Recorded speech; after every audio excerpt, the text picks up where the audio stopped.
Om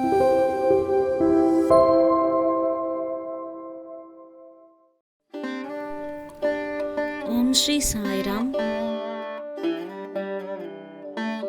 Shri Shirdi Sai Baba Jeevitacharita Parayanam, Chapter 32.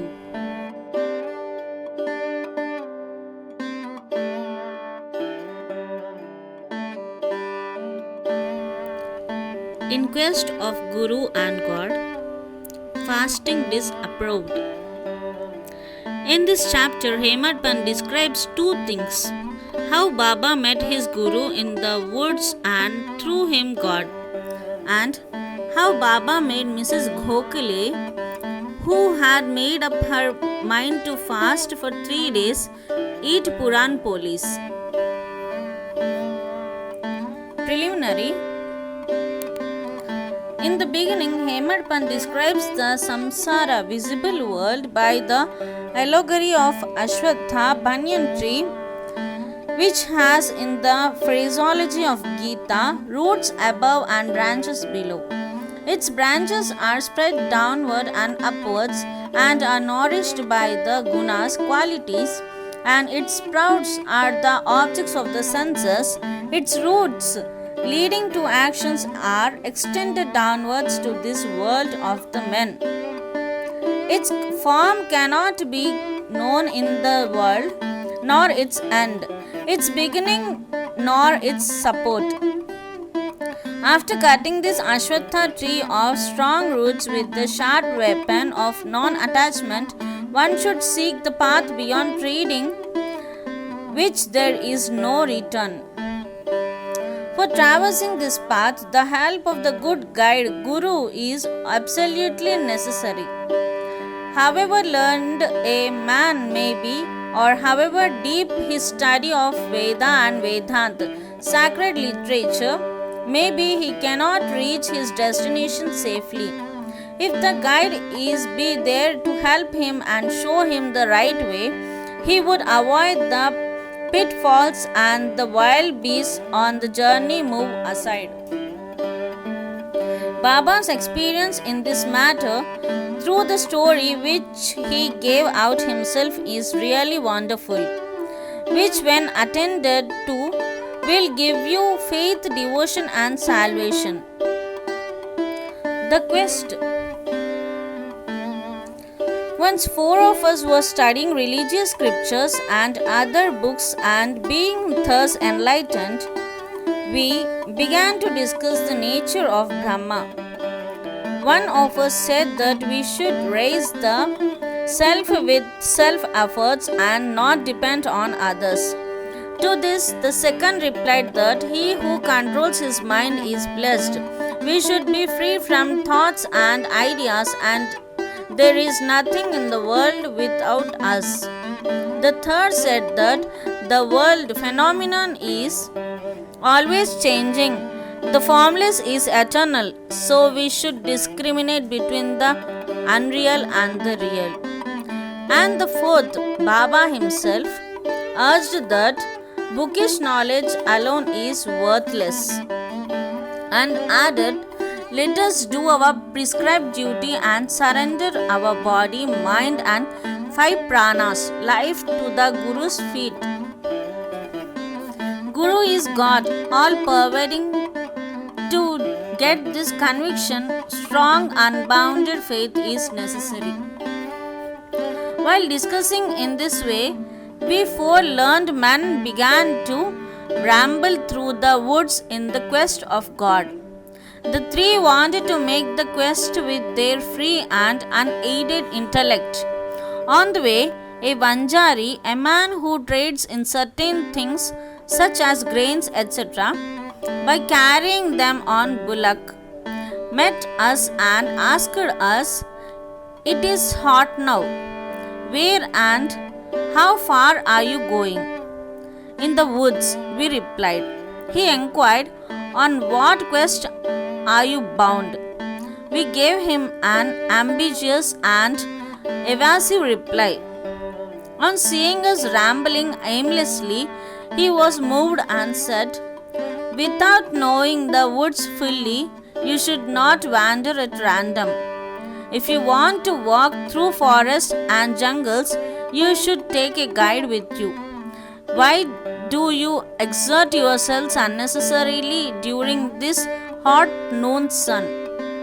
You may not give out to me your secret of the quest. Still, you can sit down, eat bread, drink water, take rest, and then go. Be always patient at heart. Though he spoke so tenderly, we discarded his request and marched on. We thought that we were self contained men and needed nobody's help. The woods were vast and trackless. The trees therein grew so close and tall that the sun's rays could not penetrate through them. So we lost our way and wandered here and there for a long time. Ultimately, through sheer good luck, we came back to the place from where we started. The Vanjari met us again and said, "By relying on your own cleverness, you missed your way. A guide is always necessary to show us the right way in small or great matters, and no quest can be successfully carried out on an empty stomach unless God wills it. No one meets us on the way. Do not discard offers of food. Served dish should not be thrust away.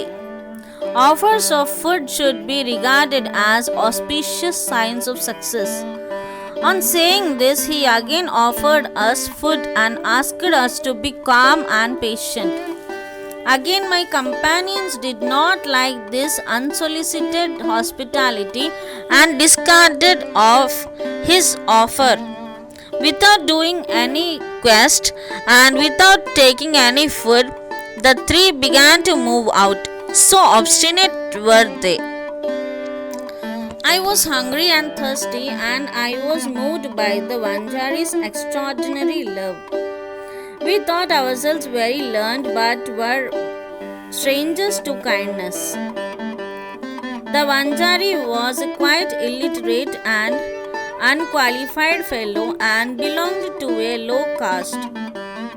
Still, he had love in his heart and asked us to eat the bread. In this way, he who loves the others disinterestedly is really enlightened.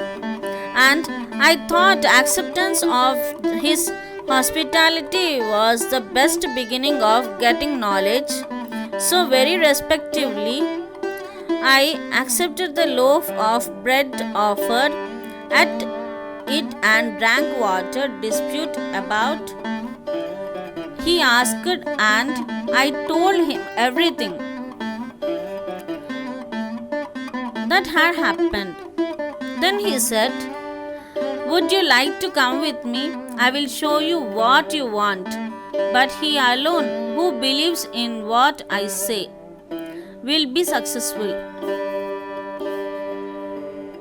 The others did not agree to what he said and left him, but I bowed him reverently and accepted his dictum.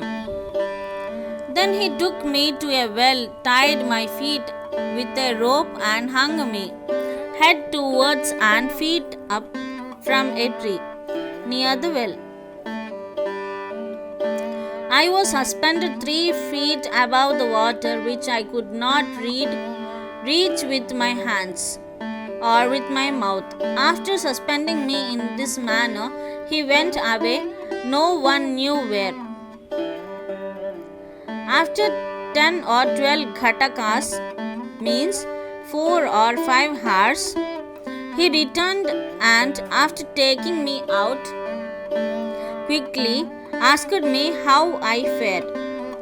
In bliss supreme I was. How can a fool like me describe the joy I experienced? I replied. On hearing my answer, the Guru was much pleased with me, drew me near him, and stroking my head with his hand, kept me with him. He took care of me as tenderly as a mother bird does of her young ones. He put me into his school, How beautiful it was. There I forgot my parents, all my attachment was snapped and I was liberated easily. I thought that I should embrace him and keep staring at him always.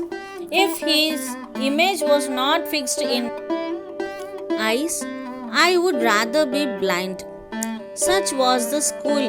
No one who entered it once could return empty handed.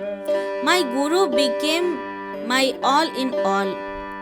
My home, mother, and father, everything. All my senses left their places and concentrated themselves in my eyes, and my sight was centered on him. Thus, my guru was the sole object of my meditation, and I was conscious of none else. While meditating on him, my mind and intellect were silent, and I had thus to keep quiet and bow to him in silence. There are other schools where you see an altogether different spectacle. The disciples go there to seek knowledge and spend their money, time, and labor, but ultimately they don't gain much. The Guru there boasts of his secret knowledge and his straightforwardness. He makes a show of his sacredness and holiness. He speaks a lot and sings his own glory, but his own words do not touch the disciples' heart and they are not convinced. So far as self realization is concerned, he has not reached that. How can such schools be of any use to the disciples and how can they be benefited? The master guru mentioned above was of different type. By his grace, realization flashed upon me of itself. Without effort or study, I had nothing to seek. Everything became to me as clear as broad daylight. The Guru alone knows how the inverse suspension with head down and feet up can give happiness.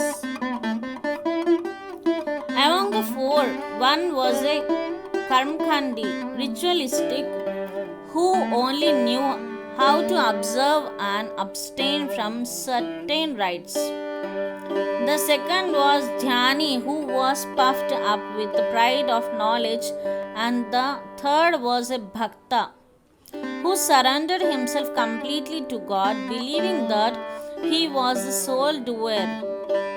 When they were discussing and arguing, the question of God came up, and they, depending on their unaided knowledge, went in search of him. Sai, who was discrimination and dispassion incarnate, was one of the four. On being himself Brahma incarnate, some may ask why did he mix with them and act foolishly. He did this for setting an example to follow. Though an incarnation himself, he respected a low Vanjari by accepting his food and with the firm belief that food is Brahma, and showed how to those who rejected Vanjari's hospitable offer suffered and how it was impossible to get dhyana without a guru. The Shruti Taittiriya Upanishad exhorts us to honor and worship mother, father, and preceptor, and to study, learn, and teach the sacred scriptures. These are the means of purifying our minds, and unless this purification is effected, self realization is not possible. Neither the senses nor the mind and intellect reach the self. Modes of proof, such as perception and inference, will not help us in the matter. It is the grade of the Guru that counts. The objects of our such life as dharma, artha, and kama are attainable with our effort. But the fourth object, moksha, liberation, can only be had with the help of the Guru. In the life story of Sri Sai, many personalities appear and play their part. Astrologers come and give out their predictions. Princes, noblemen, ordinary and poor men, sannyasis, yogis, singers, and others come for darshan. Even a mahar comes and making his salutations says Sai is the Mai Bap, true parents, who will do away with our rounds of births and deaths. So many others, such as jugglers, gonthalis, who sing devotional songs, the blind and the lame, Nath Panthis, dancers, and other players come and are given suitable reception. The Vanjari also appeared at the right time and played the part assigned to him. Let us now revert to the other story.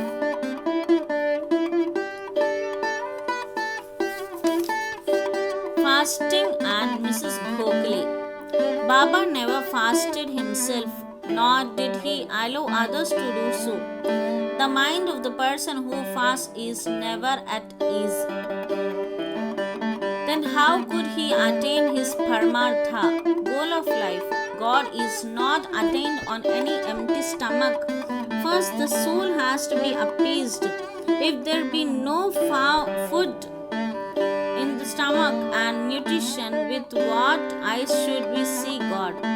With what tongue should we describe His greatness, and with what ears should we hear the same?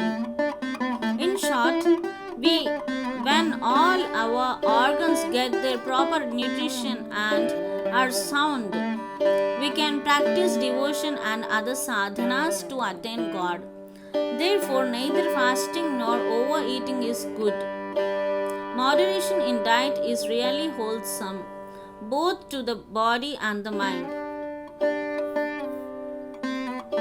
One Mrs. Gokhale came to Shirdi with an introductory letter from Mrs. Kashibai Kanitkar, a devotee of Baba, to Dada Kelkar. She came to Baba with the determination to sit at Baba's feet and observe a 3 days fast. The previous day, Baba said to Dada Kelkar that he would not allow his children to starve during the Sigma, that is holy holidays, and that if they had to starve, why was he there? Next day, when the women went with Dada Kelkar and sat at Baba's feet at once, Baba said to her, "Where is the necessity of fasting on holy holiday? Go to Dada Bhatt's house. Prepare the dish of Puran Polis, wheat rotis with gram flour and jaggery. Feed his children and yourself too." Sigma holidays were on. Mrs. Kelkar was then going through her menses, and there was nobody to cook in Dada Bhatt's house. So Baba's advice was very timely. Then Mrs. Gokhale had to go to Dada Bhatt's house and prepare the dish as directed. She cooked the day, fed others and herself. What a good story, and how beautiful its import. Baba's Sarkar. Baba gave a story of his boyhood as follows. When I was a youngster, I was in search of bread and went to Bede. There I got embroidery work. I worked hard, sparing no pains. The employer was very much pleased with me. 3 other boys worked before me. The first got 50, the second got 100, and the third got 150, and I was given twice the total of this amount, 600 rupees. After seeing my cleverness, the employer loved me, praised me, and honored me with a full dress, a turban for the head and a shela for the body, etc. I kept this dress intact without using it. I thought that a man might give does not last long, and it is always imperfect. But what my Sarkar God gives lasts to the end of time. No other gift from any man can be compared to his. My Sarkar says, take, but everybody comes to me and says, give. Nobody attends carefully to the meaning of what I say. My Sarkar's treasure, spiritual wealth, is full. It is overflowing. I say, dig out and take away this wealth and in cartloads. The blessed son of a true mother should fill himself with his wealth. The skill of my fakir, the leela of my lord, and the aptitude of my sarkar is quite unique. What about me? Body, earth, will mix with the earth, breathe with air. This time won't come again. No matter where I go or where I sit, Maya always troubles me much. Still, I am always anxious for my men.